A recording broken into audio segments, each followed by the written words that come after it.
Halo semuanya, di video pembelajaran kali ini saya akan menjelaskan tentang materi pertama pada bab aritmatika sosial, yaitu harga pembelian, harga penjualan, untung, dan rugi. Sebelum kita mempelajari itu semua, mari kita pahami definisi nilai keseluruhan dan nilai per unit. Perhatikan gambar berikut. Seorang anak laki-laki membeli satu lusin buku dengan harga Rp48.000. Karena satu lusin ada 12 buah, maka harga satu buku adalah Rp4.000. Nah, dalam hal ini Rp48.000 disebut nilai keseluruhan, sedangkan Rp4.000 disebut nilai per unit. Nah, sampai sini sudah sangat jelas ya definisi nilai keseluruhan dan nilai per unit. Nah, sekarang kita masuk ke materi inti tentang harga pembelian, harga penjualan, untung, dan rugi. Perhatikan masalah berikut. Pada musim mangga, Pak Burhan membeli mangga yang masih di pohon dengan harga Rp450.000. Setelah dipanen dan ditimbang, berat mangga keseluruhan adalah 60 kg. Pak Burhan menjual habis mangga tersebut dengan harga Rp9.000 per kilogram. Dalam hal ini, harga pembelian adalah Rp450.000, sedangkan harga penjualan adalah Rp540.000. Nah, hasil ini didapat dari berat mangga seluruhnya yaitu 60 kg, kita kalikan dengan 9.000. Nah, jadi dalam hal ini kita harus berpikir dari sudut pandang pedagang. Jadi kesimpulannya adalah jika seorang pedagang membeli barang dagangan dengan harga tertentu, maka harga itulah yang disebut dengan harga pembelian. Sedangkan jika pedagang menjual barang dagangannya dengan harga tertentu, maka harga itulah yang disebut dengan harga penjualan. Jadi perbedaannya penjual dengan pembeli, penjual membeli dengan tujuan untuk mencari untung, sedangkan pembeli dia membeli barang untuk tujuan konsumsi. Nah, kita kembali lagi ke kasus Pak Burhan. Jadi kita nge-review kembali bahwa harga pembeliannya adalah Rp450.000 dan harga penjualannya adalah Rp540.000. Nah, apakah Pak Burhan untung atau rugi? Pak Burhan dikatakan untung jika harga penjualan lebih tinggi daripada harga pembelian. Sebaliknya, jika harga pembelian lebih tinggi dari harga penjualan, maka Pak Burhan dikatakan rugi. Jadi, apakah Pak Burhan untung atau merugi? Lalu bagaimana cara menentukannya? Nah, sekilas kita bisa lihat bahwa harga penjualan lebih tinggi daripada harga pembelian. Jadi, Pak Burhan di sini untung. Nah, untungnya berapa?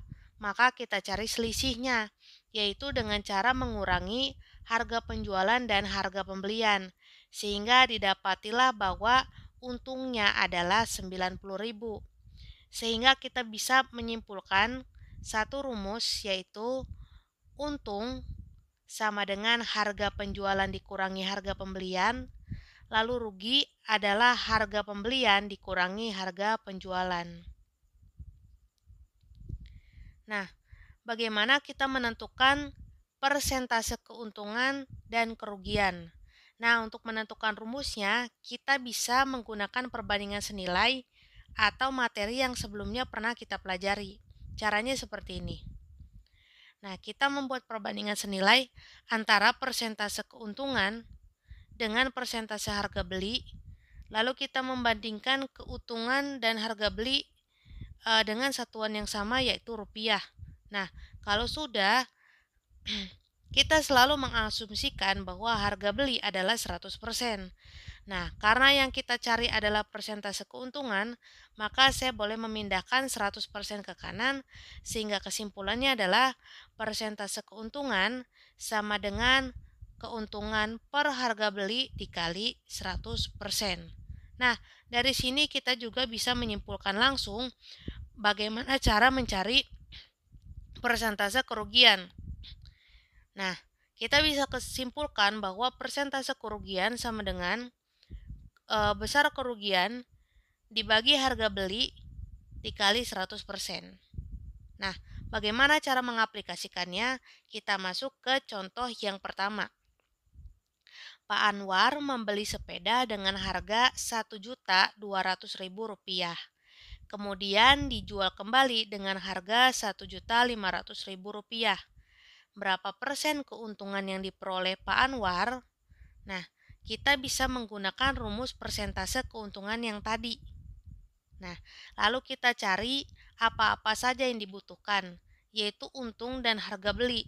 Nah, harga beli ada di dalam soal sendiri, yaitu Rp1.200.000.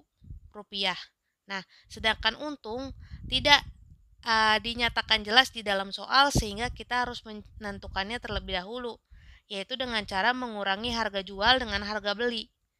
Nah, sehingga kita bisa menemukan bahwa keuntungannya adalah Rp300.000. Nah, kalau sudah, kedua data yang kita temukan ini kita masukkan ke dalam rumus. Lalu, kita hitung dengan cara mencoret. Sehingga kita bisa menentukan bahwa jawabannya adalah 25%. Jadi, persentase keuntungannya adalah 25%. Nah, sekarang kita masuk ke contoh yang kedua. Pak Hasan membeli TV baru dengan harga Rp2.500.000. Karena perlu uang, TV itu dijual dengan harga yang lebih murah, yaitu Rp2.250.000. Berapa persenkah kerugian yang dialami Pak Hasan? Nah, di sini jelas rugi karena harga jual lebih kecil daripada harga beli. Nah, untuk menentukannya, maka kita harus mencari besar kerugian serta harga pembeliannya. Harga beli jelas dinyatakan di soal yaitu Rp2.500.000, sedangkan kerugian harus kita tentukan terlebih dahulu, yaitu dengan cara mengurangi harga beli dan harga jual. Sehingga kita temukan bahwa kerugiannya sebesar Rp250.000. Nah, kalau sudah, kedua data tersebut kita masukkan ke dalam soal sehingga kita bisa menemukan jawabannya yaitu 10%. Jadi, persentase kerugiannya adalah 10%. Nah, sekarang kita masuk ke contoh yang ketiga. Bu Ezi menjual bunga dengan harga Rp5.000. Dari penjualan itu, Bu Ezi menderita kerugian sebesar 20%. Harga pembelian bunga tersebut adalah, nah kalau kita lihat, Bu Ezi menjual bunga namun dia mengalami kerugian. Hal ini mungkin disebabkan karena bunga yang dia jual hampir layu, atau dia lebih memilih untuk rugi 20% daripada rugi 100%. Nah, kalau kita mencari harga pembelian bunga menggunakan persentase kerugian, maka kita harus mencari besar kerugiannya beserta harga belinya. Sedangkan harga pembeliannya tersebut merupakan pertanyaan dari soal ini. Sehingga kita bisa menggunakan rumus perbandingan senilai, yaitu dengan membandingkan harga jual dan harga belinya. Harga jualnya Rp5.000 dengan persentase 80% dan harga beli yang ditanya dengan persentase selalu 100%. Nah, kalau sudah, kita bisa kali silang sehingga kita bisa menemukan jawabannya yaitu Rp6.250. Nah, sekarang kita masuk ke contoh yang keempat. Pak Amir membeli lemari antik dengan harga Rp1.200.000. Setelah dilakukan perbaikan, lemari itu dijual dengan keuntungan 40%. Berapa harga penjualan lemari antik itu? Nah, kita juga bisa memanfaatkan perbandingan senilai dalam hal ini, yaitu sekali lagi membandingkan harga jual dan harga beli. Harga beli selalu 100%. Nah, karena di sini harga jualnya adalah untung sehingga 100 ditambah 40%. Jadi harga jualnya punya persentase 140%. Kalau sudah, kita boleh kali silang. Lalu kita coret bagian yang bisa dicoret sehingga kita bisa menentukan bahwa harga penjualan lemari antik tersebut adalah Rp1.680.000. Materi sudah selesai. Terima kasih sudah menonton video pembelajaran ini. Sampai jumpa di video pembelajaran selanjutnya. Bye bye.